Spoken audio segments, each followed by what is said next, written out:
Begini curhatan Lydia versi novel Layangan Putus semakin maju dengan permintaan maaf pada Kinan.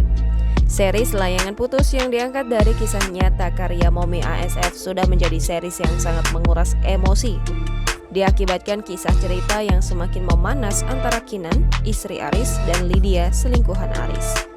Pada episode 6 tayangan terakhir yang rilis ceritanya, Kinan yang diperankan Putri Marino melabrak suaminya Aris yang diperankan Reza Rahadian yang baru pulang dari Kapadokia, Turki. Serta kini telah sampai pada episode 7 yang semakin memanas karena meninggalnya anak dari Kinan dan Aris. Pada episode 6, Aris mengaku pergi ke tempat wisata balon udara itu untuk urusan pekerjaan. Padahal dia baru pulang liburan bareng selingkuhannya, Lydia yang diperankan Anya Geraldine.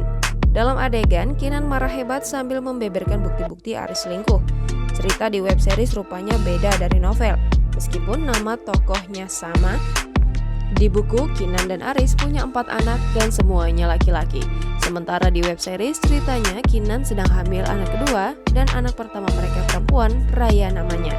Setelah membaca novel karya Momi ASF ini, ternyata banyak banget cerita yang bikin gregetan. Nggak ada tokoh Lydia di dalam buku, perempuan lain yang dinikahi Aris tak disebutkan namanya. Ia hanya digambarkan sebagai seorang selebgram cantik, bukan psikolog seperti di web series. Sepanjang cerita, Kinan selalu menyebutnya perempuan itu. Profesi Kinan adalah dokter hewan yang tinggal di Malang, sedangkan di web series sebagai dokter umum di Jakarta. Sebelum bercerai lalu membuka klinik hewan di Malang, Kinan hidup bersama Aris di Bali. Di bagian 6 novel, Kinan bercerita perempuan itu pernah mengirim permintaan maaf padanya. Tapi Kinan merasa itu rancu dan bernada memojokkan. Apa yang dikatakan perempuan itu? Dalam cerita di buku, Kinan menuliskan sebuah kisah berjudul Layangan Putus.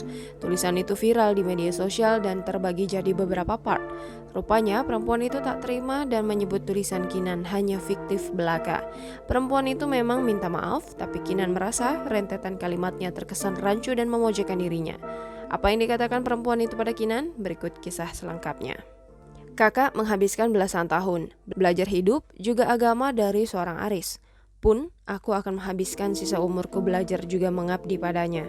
Tapi mulai detik ini, bapak dari ASF dihancurkan reputasinya, istrinya pun dicecar banyak manusia, sebab respon dari tulisan fiktif Layangan Putus yang isinya kurang lengkap.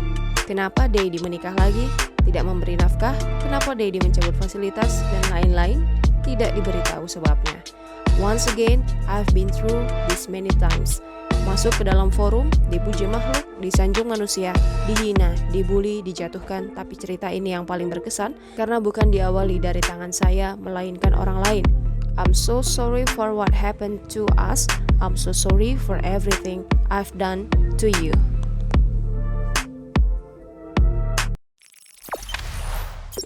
Jangan lupa subscribe, share, komen, dan like ya.